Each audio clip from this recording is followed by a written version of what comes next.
Alex, we like to discuss things from our childhood quite a bit. Quite a bit. And I saw this topic come by on X that seems right up our alley, which is that Blockbuster nostalgia is dividing fans and critics. Oh. So there's been this sentimentality and nostalgia for Blockbuster Video in the process of renting movies instead of just sitting at home clicking through a million titles on streaming services versus the physicality of going to a store and, on a Friday night and picking out a video and taking it home and watching it. And this guy, Agent Arjen Poirot, coincidentally... Is there anything in the English cuisine that you like, Poirot? The English, they do not have a cuisine, my friend. They have only the food. Oh, that's a bit harsh. Like the meat, overcooked, the vegetables too soft, the cheese inedible. And the day the English create their own wines is the day I return home to Belgium. Posted, looks like some home movie. Looks like it. Of people at Blockbuster Video in the 90s. We got VHS return. She flipped out. She's Fixing. like, stupid bitch. She put it in the wrong way. God, these fucking customers. That would be me right there. Oh, look at that. She's perusing Under Siege. I was gonna say, look at all the copies of Under Siege. That was the thing. Teenage Mutant Ninja Turtles 3. Turtles 3 when they go back in time to ancient Japan. So what what year would that? Look at this outfit. 93? 90, maybe? With her, okay, so we got the he's the manager. He's got the tie. Oh, those were the new releases. New releases, yep. Those are 2 nights. 2 nights. Two nights only. Keep that in mind. Yep. Because Home Alone 2. Okay, so she put back Under Siege. Oh, idiot! This guy's gonna get Under Siege. What's this? Malcolm X is there. There's that? Lethal Weapon underneath. Something Fields? Fields. Yeah, Lethal Weapon. Is that Lethal Weapon 2? Or it could be. Oh, you know what it could be? It could be this comedy spoof called Loaded Weapon. Was it called Loaded Weapon? It's got Samuel L. Jackson and Emilio Estevez, I think. That might be Loaded Weapon. Yeah. I still want to know what this is. Dave. Okay, whatever. I don't know. A Ray Charles t-shirt? I was going to say, is that like a Ray Charles Pepsi t-shirt? Please understand, folks, this is 1993. It looks like wasn't Ray Charles a Pepsi spokesperson for a while? That looks like Pepsi, and he had the women singing with him and stuff like that. You got the right one, baby. So this guy, Poirot, posted the video and said, Blockbuster was paradise. You didn't have if you didn't have the movie at a click, you had to go walk down the aisle, search and see if the VHS was available, and they sold you everything from candies to all sorts of things for the full home movie experience. What beautiful memories! All right, well, this set off a cascade as usual of reactions. What a surprise! Palmer Luckey, hey. Who's followed by you. It's interesting that me and George Chen. Great men. Yes. He had a good take, hugely dependent on a particular location. Most locations were franchise operations with a ton of leeway to be awesome or bad. Corporate-owned locations were usually worse. I don't know if I was ever actually at a corporate-owned location. I don't know if I could tell which ones were and weren't corporate-owned. I never would say that I had a particularly bad experience at Blockbuster, though. No. To me, Blockbuster was always fun. I don't know. And here's okay, so other people, let's get into like some negatives. Okay. Hollywood Video, better selection and dirtier vibe, complimentary. That's kind of true. Yeah. Hollywood Video was dirtier. I don't think that they had, Blockbuster had this thing where they wouldn't stock NC-17 films. And so they always did. I think so. I think Hollywood Okay. did. And Hollywood Video was actually the first time I saw Twin Peaks. They had every episode of Twin Peaks on VHS, and I rented it all there. Oh, here we go. Here's something negative. Blockbuster wasn't paradise, and the memories aren't beautiful. It was soulless and corporate, and it put the mom and pop video shop up the street out of business. Stop this nonsense. Signed, former Blockbuster employee. Spoken like a true Gen Xer. Fuck you, Adam.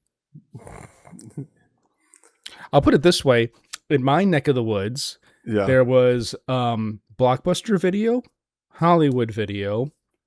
There was Video Update. There was Randall Video, which was totally mom and pop. There was a place that was just called Video on Farnsworth Avenue. That was just, it had, all it did was say video in big blue letters. And that was the first video place that I went to. There was no as a windows. kid. There were no windows, and they turned me away every time I go in when I was 12, but I always thought that they looked fun.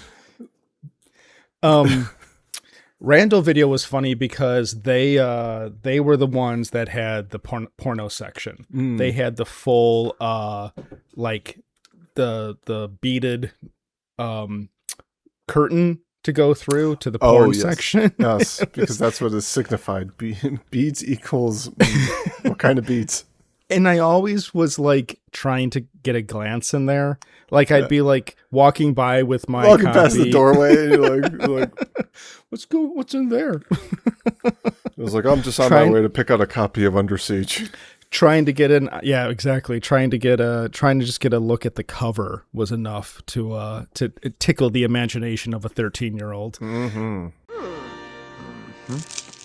Oh, yeah, that's the stuff.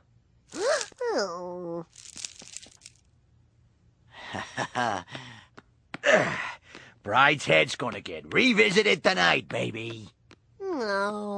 You all really miss having to pay late fees for a movie. How many late fees did you have to? I was gonna say. Back. Well, I was gonna say you got to remember that red label on Blockbuster. It was 2 nights. 2-night rental. The just day like you said. take it out, and then the following day. Alex still had it burned into his memory. He saw red and was like 2 days. It was like Manchurian Candidate or like the activation word. 2 nights. It is funny that I feel like most people kind of have fond memories. When I was 13, I hated Blockbuster because I kept thinking how they were corporate schlock. Somebody's blowing smoke up people's asses here. Well, no, Alex, you're not reading this properly. Oh, sorry. So Max Meme said Blockbuster was not paradise, it was corporate shock. This guy's like, that's right. When I was 13, I hated Blockbuster because I kept thinking about how they were corporate schlock. He's making fun of this. He's making fun of Vito comedy. Get the fuck out of here. All right, you'll forego the firing wall.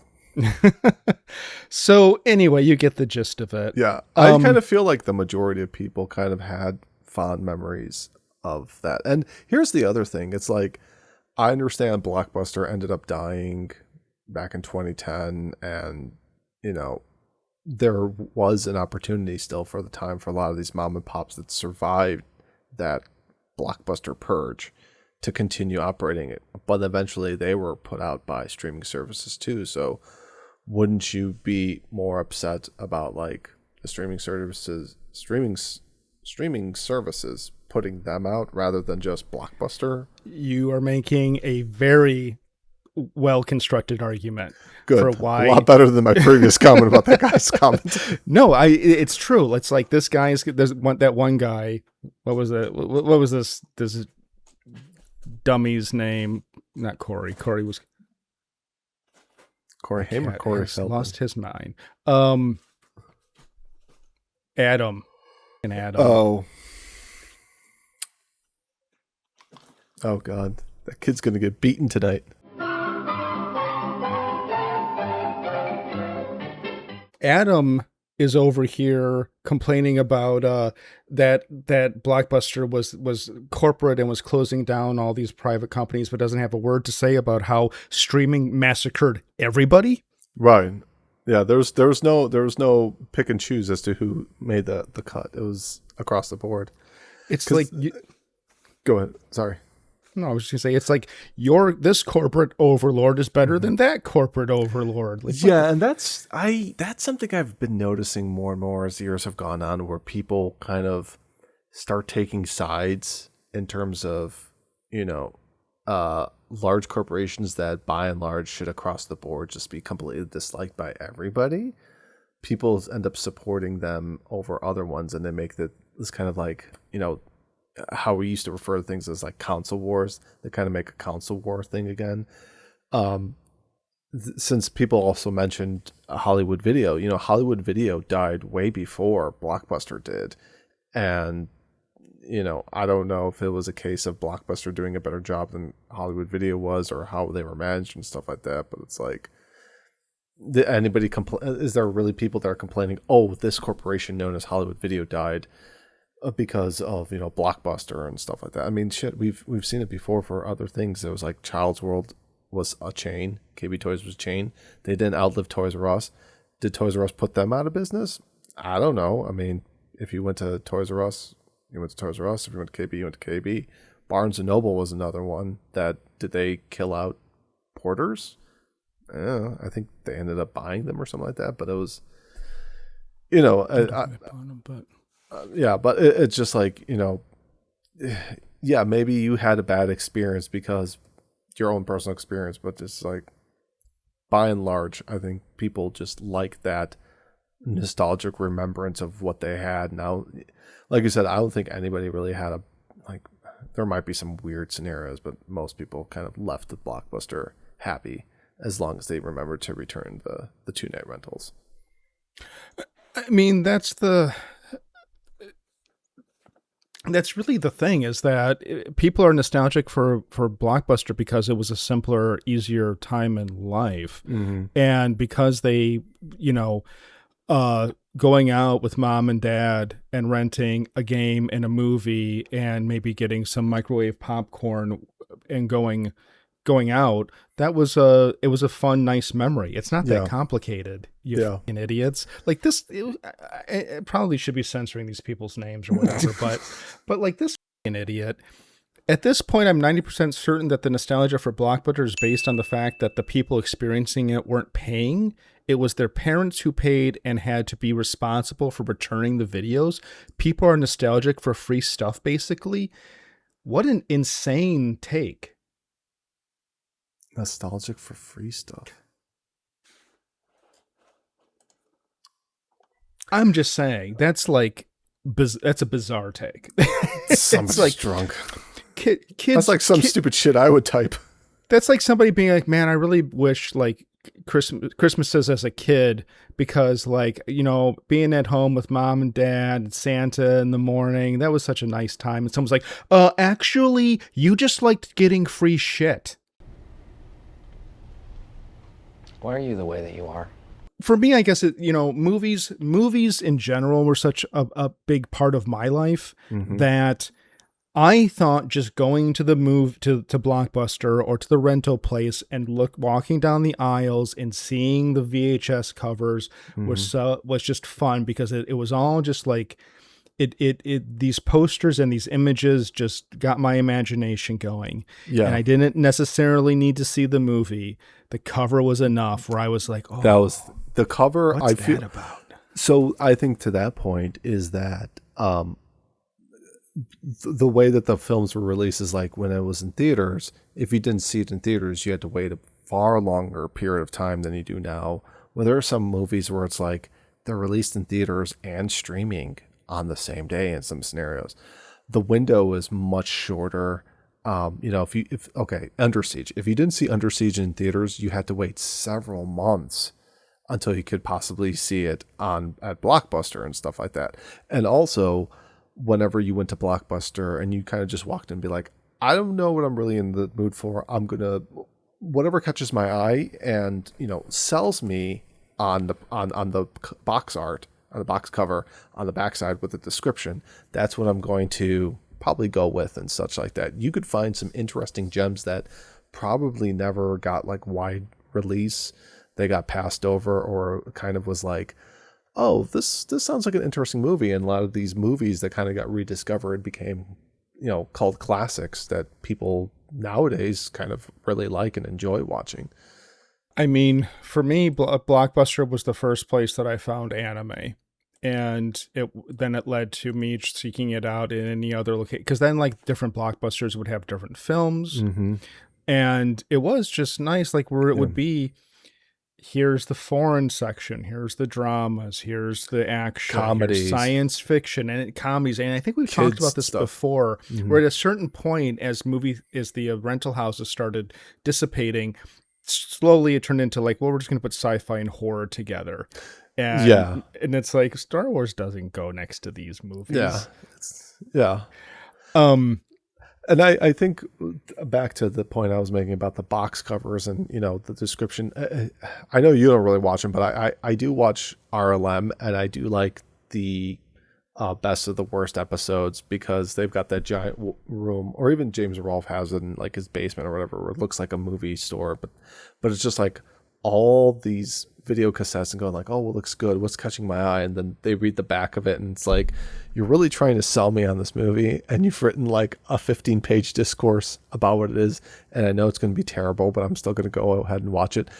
I feel like when I'm just whenever I'm on like Netflix or Prime or something like that, or even Disney Plus, and I'm trying to find something to watch and I'm just scrolling, nothing really catches my eye in a lot of these movies I haven't seen before, because a lot of times it's just the placeholder is just some still from the film with like a very short blurb. And I'm like, I don't really know what this is really about unless I then have to go on my phone and read about this thing, which makes me now use two different things instead of just a box itself like it used to be.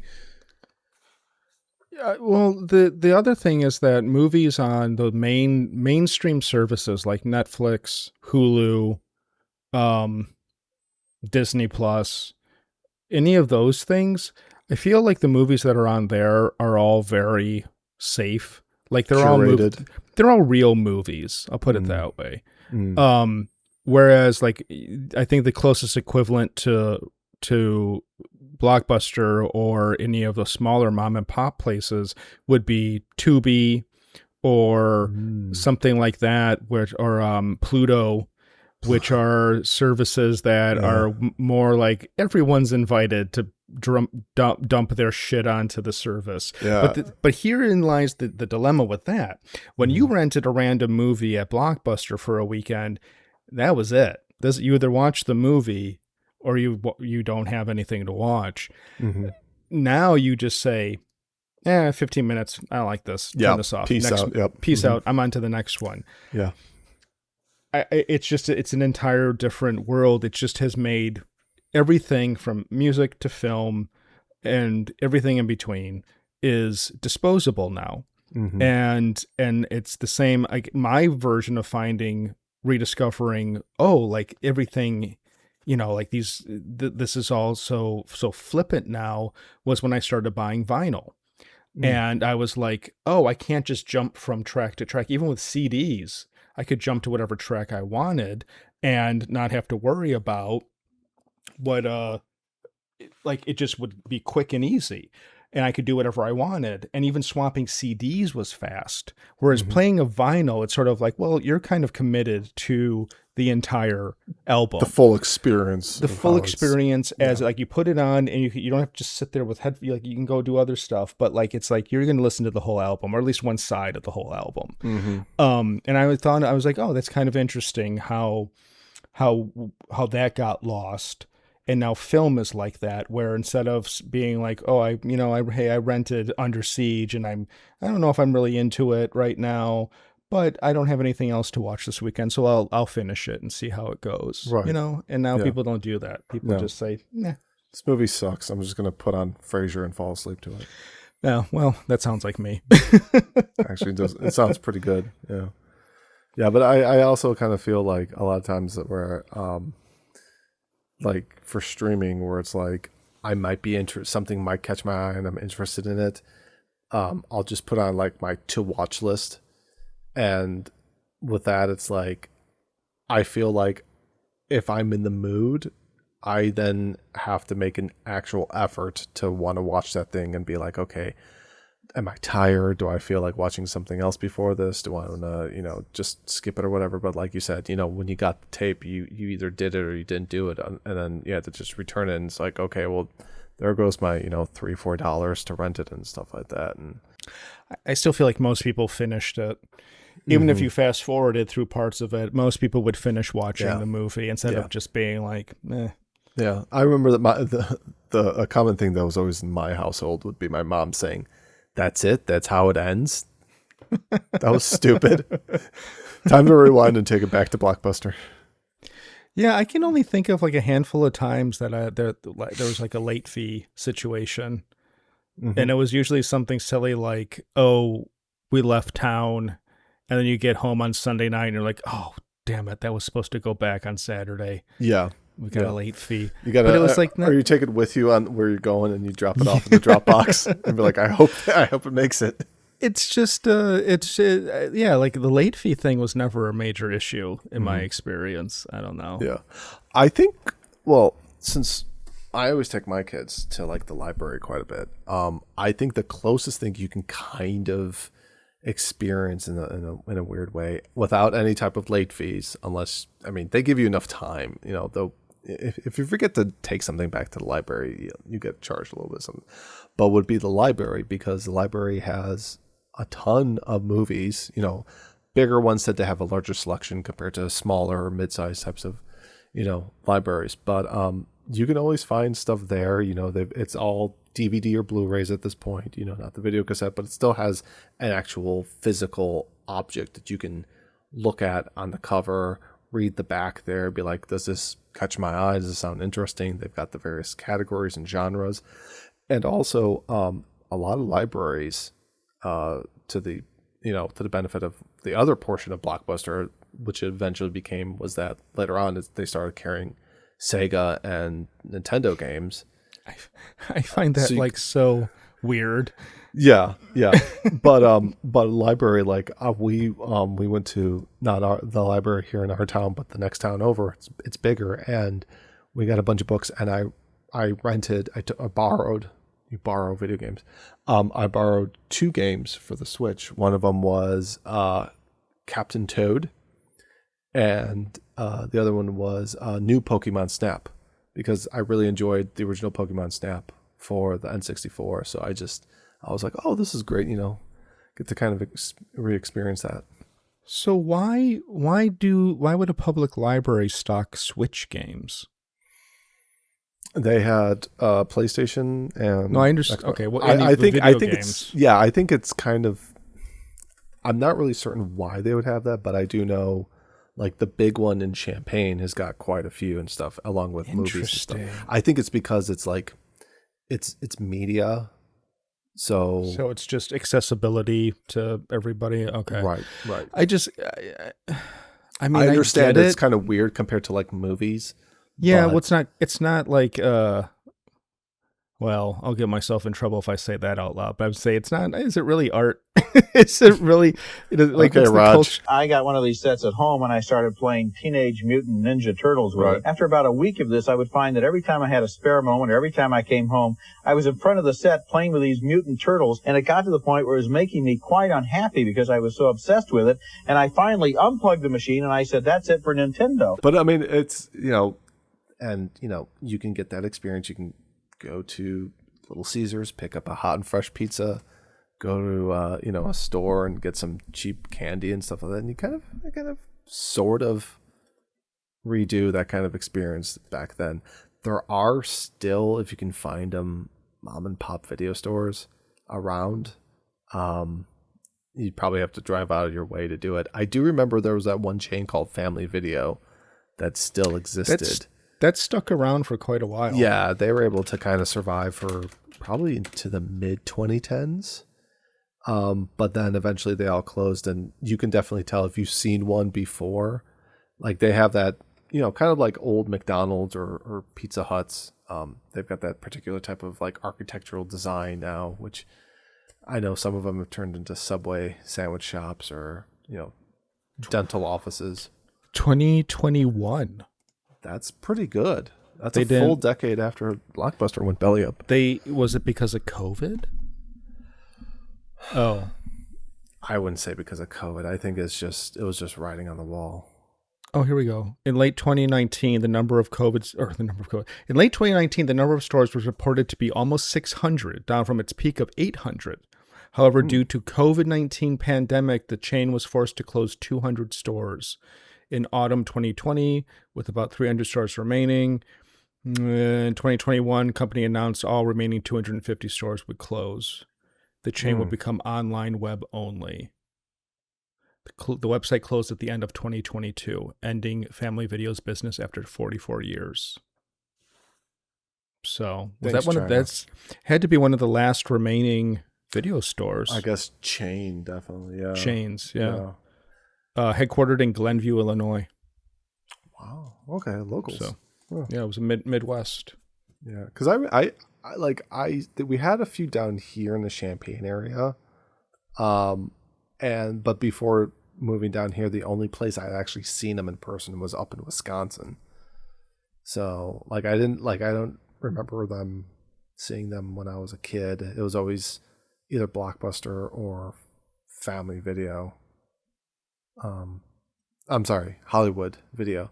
Although there was a Hollywood Video here in Champaign, and when that closed, it became a liquor store, and the guys that took over that ran the liquor store had the forthright insight to basically keep the Hollywood logo sign and just have it Hollywood Liquors. And I was like, that is some great marketing. Great job. Very impressive. I think they're still around too, which is pretty cool. But as you look at it, you're like, holy shit, that's a Hollywood Video sign. And yeah, great repurposing. Do you remember renting videos at 7-Eleven? No, never did. No. No? Okay. Yeah. I don't really even remember many 7-Elevens compared to like White Hen pantries. Oh, really? Yeah. Yeah, 7-Eleven was my jam. There was Yeah, one. It was weird. Was there one by your childhood place, Mhm, or mhm. because was there one in Wrigleyville? 7-Eleven? Oh, yeah. Okay. Yeah. 7-Elevens are all over Chicago. Okay. Oh, this is like a Canadian 7-Eleven. But I remember. Oh gosh, look at that ugly leaf. Yeah, rent a movie. VHS movie and video machine rent. Yeah, I remember you could be able to rent VHS players. It's crazy. Oh, yeah. You could rent PlayStations at Blockbuster. Oh. Do you remember that? You could rent a PlayStation for the weekend. Wouldn't it be funny if you rented like a Betamax player and you got to tape those VHS? Boom, boom, boom, boom. Why doesn't this fit? Speaking of boomers, Al. Why can't I program the time on this? Wouldn't it be funny? Yeah, I think we talked about this movie before. Oh, this is another Canadian thing. Why are they all Canadian ads? Was it big in Canada? Must have been big renting movies in Canada. Probably. I mean, what else do you have to do? You just cannot pass an opportunity to be mean to Canadians. No, nobody ever should. It's closed, you dipsticks. These are all the people complaining about returning videos at You should have taken it to 7-Eleven. Why didn't they think of that? Stick it to random 7-Eleven. Was her daughter driving the car? The way that the kid was in, it looks like the daughter's driving the car. It does. There was in the middle seat back in those days. Oh, when you actually used to have bench seating in the front. She's like, God damn it, Carol! Did you take the video back? Get in the car, Mom. When you just like really wanted to kill your children, just put them all in the front seat with you. When you could kind of do it, and society would sort of let you get away sometimes with that. Well, I mean, this is like when did they introduce seatbelts? Like 1983. It was pretty late into the life cycle. Yeah, they waited until you and I were born, and they're like, all right, safety equipment in vehicles. Mandatory seatbelt law began. Oh my God. 70s? Well, it depends on the state. I know it was Ralph Nader was the big guy behind that. Alabama, 1991. Based. Alaska, 1990. Arizona, 91. Arkansas, 90. Are you just going to say base after everyone in the 90s? 86, 87, 86, 92. Super based. Delaware. Delaware's like, don't tell us what to do. Or maybe you prefer Hawaii. Mukalakahiki. Come on, you want to lay me? Pass the poi, mahalo. Gunga, chugga, chugga, chugga, chugga. Or say you want to go to Texas. Howdy, partners. Let's raise and rough Broncos. Let's go down to the floor. Howdy, y'all. Or imagine being able to be magically whisked away to Delaware. Hi, I'm in Delaware. Holy shit. Look at Georgia, 1996. I was thinking it would say like 2021. So based. starts in the 80s. And then, Yeah. Oh, 2002. Yeah. Wait, 2000. Wake Island. Oh. What? I think it's just a military base. That's pretty much all that's up Gotcha. there. Okay. I mean, is there an indigenous population administered by we're just Not the anymore. We're the administrators. It's got hermit crabs and rats and cats. Not used to live there. anymore, Alex. You're evil. Well, I see all y'all folks here in these huts are living in the way of where we're going to put down our airstrip. Now, Actually, I think that's get against the wall. I think that's exactly what's happening in this illustration. Commander Taussig claims Wake Island for the United States of America. Well, if you miss video rental places and Blockbuster in particular, well, God bless you. And if you don't, then go for it. I've never seen 10,000 tapes in one store. There's so much kid stuff. And I can keep them for 3 evenings. Now this is a video store. Speaking of going back, enjoying things from our youth, you sent this to me also, and this is relevant. Pizza Hut franchisee is converting 80 locations into retro restaurants to bring back the chain's glory days. I want to know where he found these lamps, these lights. Maybe he just had them custom made again. I've heard from podcasts I listen to that he was mentioning about those Tiffany style lamps. He says a lot of that stuff had to be like scoured by hand to find locations and areas that they can find it, or they've had to go and get them commissioned to be created again. Well, that's what I mean is I feel like it's cheaper to get them commissioned. Yeah. Because the other ones are such collector's items that that stuff disappears into collections like Consumer Time Capsule, for example. Yeah. And then you're not going to find those again. Right. And then if you do, you're going to have to pay a pretty penny for that stuff, I would imagine. But yeah, this is just kind of a feel-good. Dayland Corporation, a Kansas-based Pizza Hut franchisee, has converted 38 of its 93 locations into retro-styled Pizza Hut classic restaurants modeled after the chain's dine-in format from the 80s and 90s, according to Inc. Each converted location has been outfitted with period-appropriate details, Tiffany-style stainless glass overhead lighting, plastic checkered tablecloths, red vinyl booths, and a salad bar of the kind that once defined the chain's dining rooms. Does it have the red cups? It does have the red cups. That was the thing. Yeah, the red cups. Yep. I want to go there. That just makes that Coca-Cola taste so much better. And also like the ice, it had like the crushed ice. Not the crushed, but the little ice. Yeah. Yeah, yeah.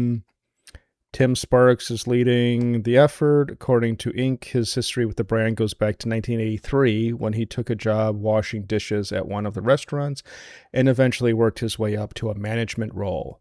The classic format is his attempt to restore what he sees as the chain's core identity, a sit-down dining experience that distinguishes Pizza Hut from carry-out and delivery-focused competitors. The Pizza Hut that I grew up with moved out of its place and turned into just like a walk-in and carry-out like storefront. They moved into like next to a Dollar Tree or something, and the place that was a regular restaurant, a regular Pizza Hut, now is a seafood place. So people are eating there, sitting down. But I mean, I have to admit, when I would go into that Pizza Hut, I was there to get takeout, not to eat in. Yeah. The one that I was always go to, like, when I was a kid, my school, we had the big book it phase. So you'd always read, you read your books and you got like a special sticker on your star-shaped sticker on your badge. And then you could go to Pizza Hut and be like, hey, I got I read my books.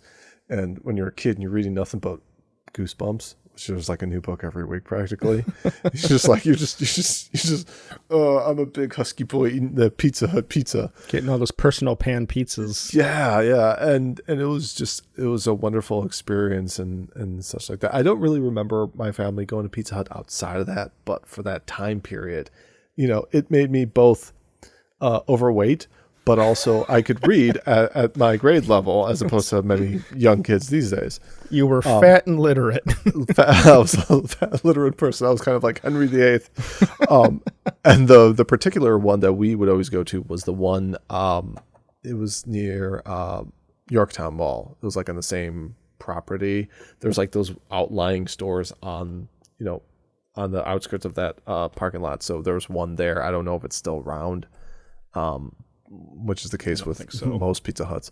But that was the one we'd always go to and such. And I remember a lot of still had the checkered cloth and then, the red cups and such. So the other thing that I like that they're doing at these fake old Pizza Huts, there's a Pizza Hut in Lombard that is curbside only, no dine-in, no delivery. And then the next one is in Cicero. So, okay. Oh, wait. Oh, no, that's on Roosevelt. Never mind. So, no, the one by York Center is not there. And then there's a Pizza Hut Express inside the Target. Oh, it's not the same. No, the Pizza Hut Express inside Target is not the same as sitting down at a 90s 80s restaurant. See, now if it was like the food counter at a Venture or the little restaurant that they used to have inside Woolworths, I'd be fine with it. But for some reason, I don't know Woolworths, but I do know Venture. Okay. They used to have waffle fries at the Venture location. Yeah, enjoyed the popcorn. And I mean, at that place, though, as soon as you would walk into the store, it smelled like popcorn. What I was saying is that these new Pizza Huts, they also are putting in little arcade games like Pac-Man, and they actually got the tabletop Pac-Man style, which is exactly the ones that I remember playing, waiting for the pizzas at Pizza Hut. So, well, nostalgia is a hell of a drug, but there are worse drugs to take in the world.